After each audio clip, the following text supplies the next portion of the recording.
5 seconds.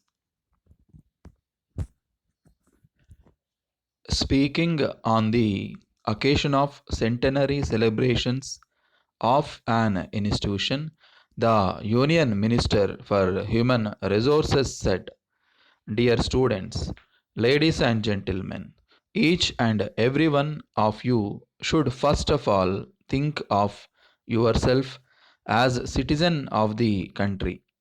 This confers on you certain rights which are guaranteed by the Constitution, but it also subjects you to certain responsibilities which also have to be clearly understood.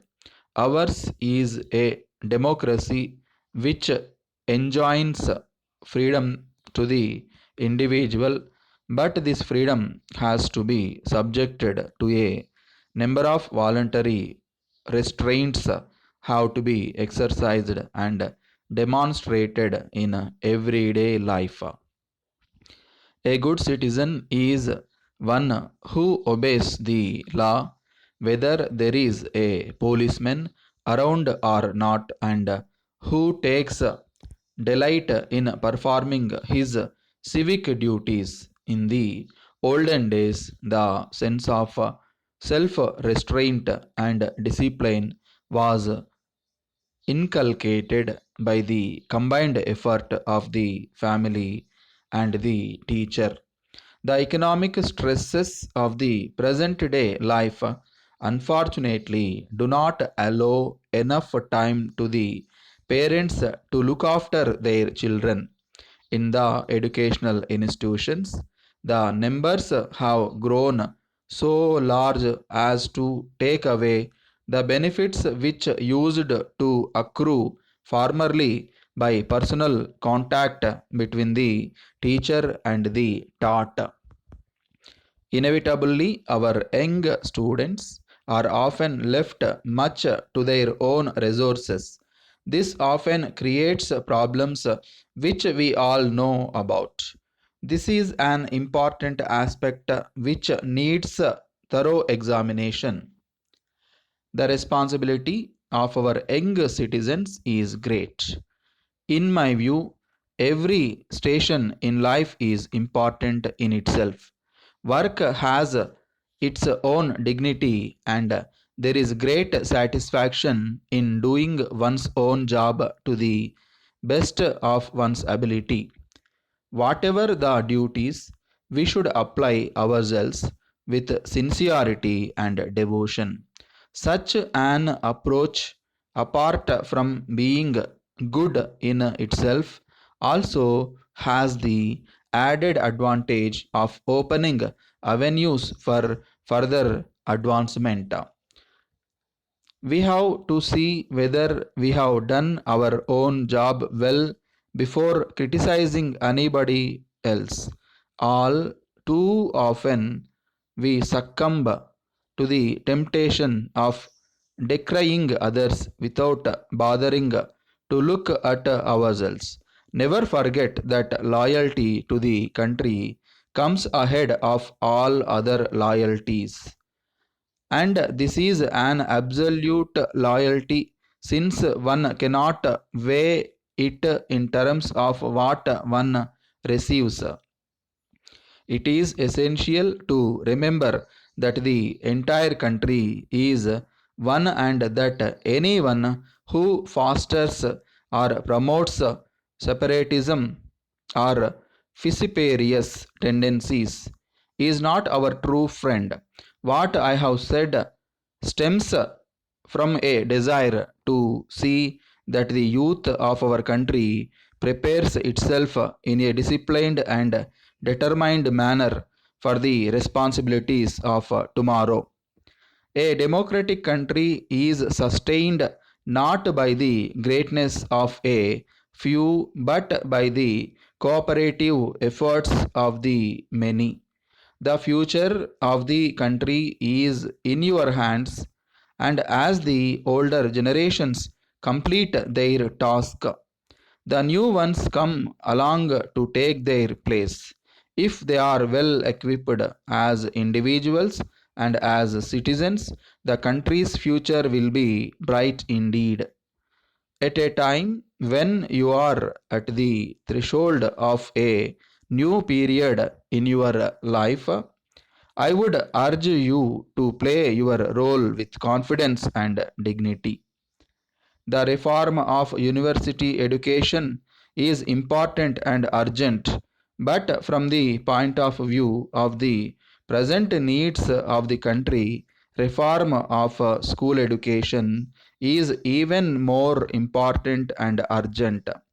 University education itself will remain unsatisfactory so long as there is no improvement in the schools of the various stages of school education.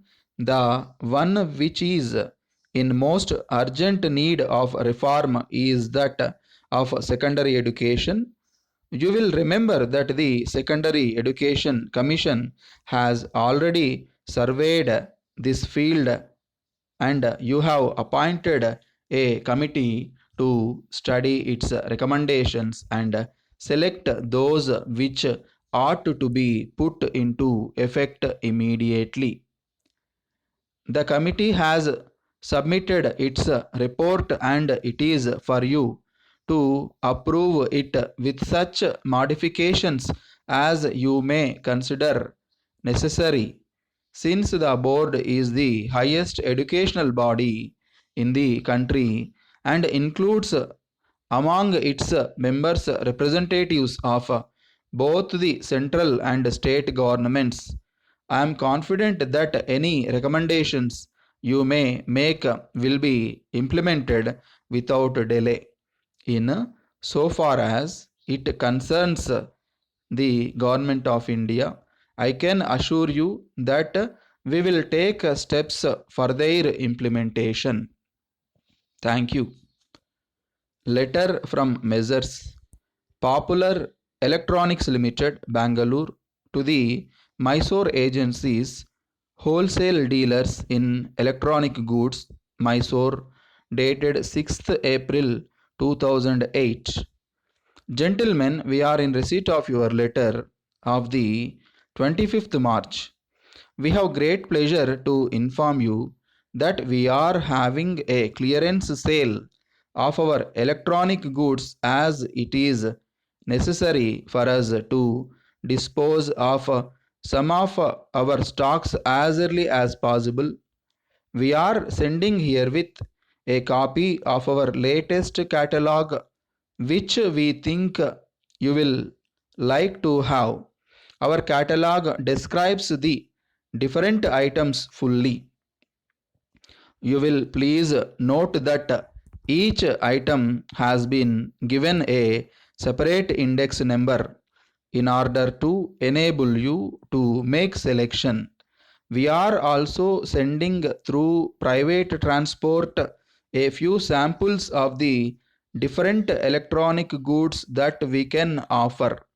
In view of the fact that this is our last clearance sale, we are giving a special offer on this occasion.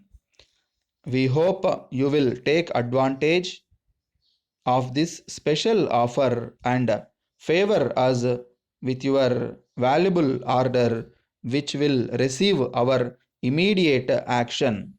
We have also to inform you that during the next month we propose to increase the prices of number of items at present included in the catalog. The increases have become necessary in view of the higher costs that we have now to incur in the purchases locally of some of our raw materials which used to come from foreign countries. In spite of our best efforts, we could not get the local materials at a cheaper rate. In the circumstances, we have no alternative but to increase our prices. We assure you of the supply of good quality items in a Very well packing by our expert packers. Awaiting your early and favorable orders.